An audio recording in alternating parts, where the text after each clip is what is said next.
The Captured Mermaid, Part 2. Beneath the waves, the mood was grim. Her magic fades in that glass cage, Whiskers rumbled, his voice a low echo in their coral meeting place. We cannot fight the humans on their own land. We need a new strategy, one that requires intelligence, not just strength. He turned his wise, twinkling eyes to the seagull, perched on a sea fan. Scout, you are our eyes in the sky. You must learn their ways. Scout accepted the mission without hesitation.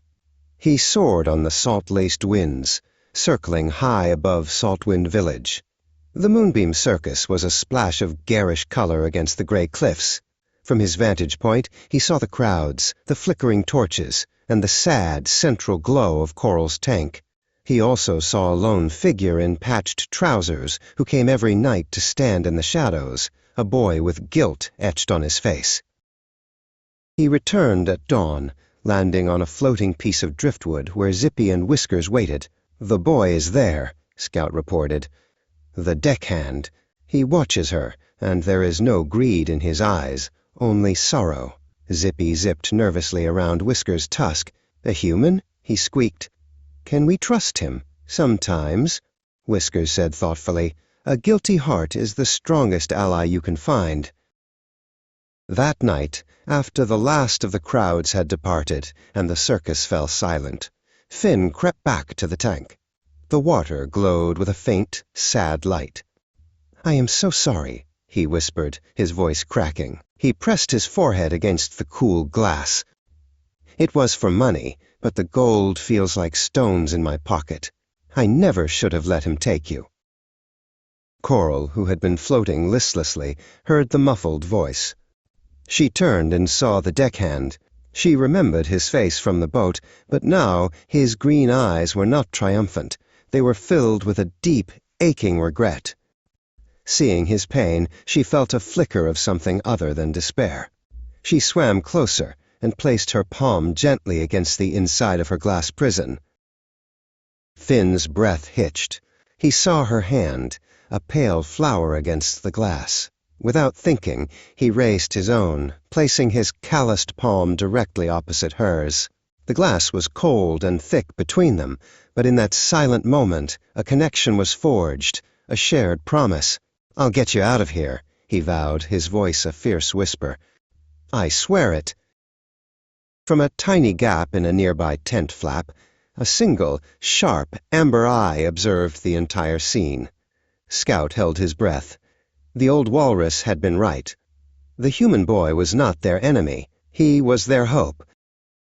With a silent beat of his wings, Scout was gone, flying like an arrow back to the dark waves of the cove. He landed with a splash beside Splash the dolphin. "He's on our side," Scout squawked, his voice filled with a breathless urgency. "The boy made a promise. He wants to help her." "A promise is a start," Whiskers rumbled when he heard the news. "But he cannot do it alone. We must make contact, give him a sign that he has allies in the sea." His wise eyes fell upon the smallest member of their group, Zippy. He said gently, "Your courage is greater than your size. We have a very important mission for you." The plan was simple and dangerous. Whiskers swam to his treasure trove and retrieved a perfect, shimmering nautilus shell. Its surface swirled with the pearly colors of a deep-sea dawn, a treasure that could only come from one place, the heart of Coral Cove. It was a message in a shell. Finn sat on the edge of the docks, the rough wood digging into his legs. He was trying to mend a fishing net, but his fingers were clumsy, and his mind was far away. He had made a promise to the mermaid, but how could one boy stand against the formidable Captain Grimsby and the entire Moonbeam Circus? Hopelessness washed over him like the cold tide. A shadow passed over him, and a flash of white swooped from the sky. Before he could react, Scout, the seagull with the pirate's patch, dropped the shimmering nautilus shell. It landed with a soft clink on the wood beside Finn's hand. The seagull gave a sharp cry and soared away. Finn stared at the shell, his heart pounding. He had never seen one so beautiful. It seemed to glow with an inner light. As he picked it up, he looked out at the ocean and saw, for a breathtaking moment, a sleek gray dolphin leap high out of the waves, a clear and deliberate signal against the horizon. It was them, her friends.